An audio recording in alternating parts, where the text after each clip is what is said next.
Isn't getting ready such a pain? Jumping in the shower once again, cleaning all the rubbish and the sweat from the night before. Oh, isn't getting ready such a pain? Jumping in the shower once again, and cleaning all the rubbish and the sweat from the night before. Oh, isn't getting ready such a pain? Oh, jumping in the shower once again, and cleaning all the rubbish and the sweat of the day before. Yeah.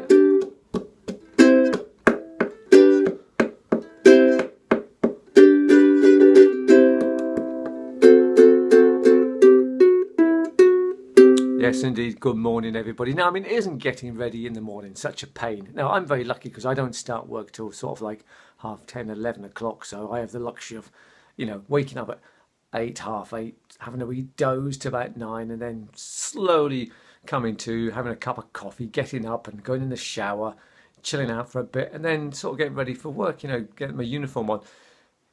But it can still be a bit of a pain when there's two of you sometimes, because, Rosie likes to take about an hour to get ready, whereas I'm a 10-minute man, I'm in out, bang, man, in the shower.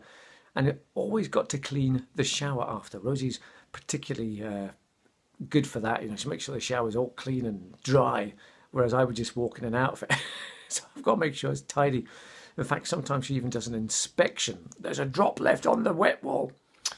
Anyway, so yeah, getting ready can be a pain. Now today, I've used a different shampoo in my hair because it was starting to get a bit boom, and when you've got long hair, it really is a pain sometimes to dry it, and I've got to use the right wax. And honestly, folks, you just don't believe how long it takes to look this good, Right, so that's it. Getting ready in the morning. Rosie's in the shower now. It is about, what time is it? I don't know, 9:30, 10:15 or something.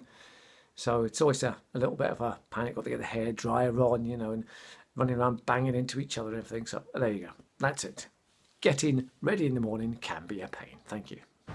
Right, folks, here we are around the back. We've just had another shower of rain. And guess what? We have more shrooms coming up. It always seems to be in this one little area that these common funnels appear. Here they are, folks. Just in the exact same spot as they always seem to be. One there.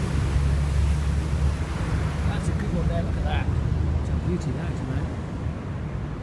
Nice one. I like that. It's a good one. So there we go. Yep. Nice.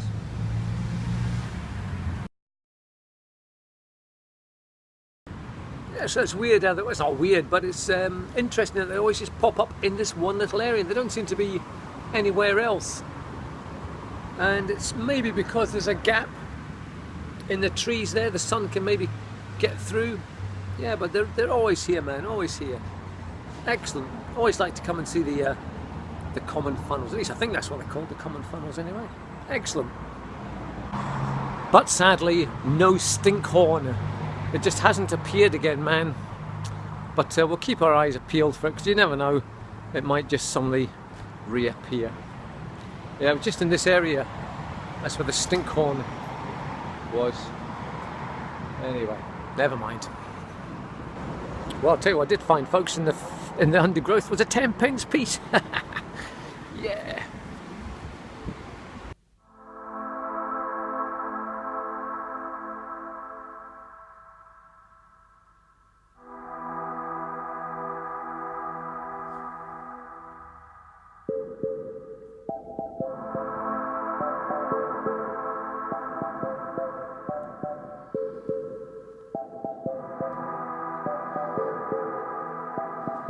Good afternoon and welcome to Jag's Literature Corner, where today we're going to be looking at a fantastic book by Iain Banks called Walking on Glass. Now, sadly, Iain Banks passed away in 2013. He is a Fife-born Scottish author who wrote several contemporary books, and also, well, when I say contemporary, in his style anyway, and lots of science fiction. He was called Iain M. Banks when he wrote science fiction, but Iain Banks when he just did his normal books. Now, Walking on Glass is the second of his books. His first was The Wasp Factory, which really brought him into the mainstream. Very notorious book, deals with lots of, well, anyway, we're not going to that because we're going to be dealing with Walking on Glass, which to me is one of his best books. I know a lot of people don't really like it that much. They say the one that came after this, The Bridge, was his best book. But to me, this book was full of puzzles and enigmas, a little bit of myth and science fiction. It was great. Still is great. There are 3 stories intertwined in this. We have one about Graham Park, just a normal kind of bloke, walking to meet his lover in where she lives. We have Quiss, who is an old science fiction war admiral. He's been captured and put in this tower with a partner who he doesn't like. And we also have Stephen Grout, who is a paranoid chap who walks around thinking that he's been microwaved, and he's just a fantastic creation. Stephen Grout. He believes that he is in fact from another planet, and that he's been captured and put on Earth, and he has to try and get out of it. Anyway, it's just full of all. This book actually captured my imagination, and there are so many. The stories intertwine, okay? There's bits and pieces from each story that intertwine, and it's up to you to find out what's going on there. I had like a little notebook, and I filled it with all bits and pieces from this happened in this story, so therefore it happens in this story. It really is just one of these books that you have to read yourself, and a lot of people get different things out of it. There is one massive riddle in the book that they all have to kind of solve, and it is what happens when an unstoppable force meets an immovable object, and they all strive to find out what the answer is. It does kind of come together in the end, not as satisfying as it should be. Ian Banks himself said he felt a little bit underwhelmed by the book, but to me, it's just full of, just you can just jump into it. You can read the 3 stories separately, or you can read them. They go like Graham Park story, Stephen Grout, Quiz, Graham Park, Stephen Grout, Quiz, or you could read it, Graham Park, all the way through.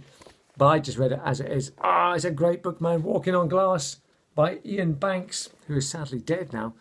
And there are his first 3 books, Wasp Factory, Walking on Glass, and The Bridge, are probably the best 3 debut novels by an author. I would say they're just brilliant. They really are. As science fiction, on the other hand, Ian M. Banks, I read a couple of those. I just couldn't get into it. His book's about that thick. He's got some imagination. Give him that, or gave him that anyway, because he's now dead, unfortunately. But he was a really original author, and how he came up with all this stuff is just incredible. So there we go. Walking on Glass by Ian Banks. Thank you.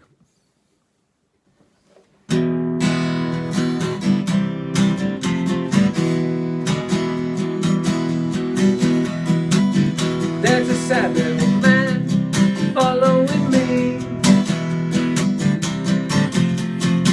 He leaves his comments, hides behind his abnormality, and he's all on his own, sucking his thumb and his own little dick. The sad lonely troll is tragic and sick. Oh, the sad lonely troll is tragic and sick. He gets pleasure from a state of sadistic glee, wanking in his hanky, he's as happy as he can be. But he's all on his own, sucking his thumb and his own little dick. The sad lonely troll is tragic and sick. Oh, the sad lonely troll is tragic and sick.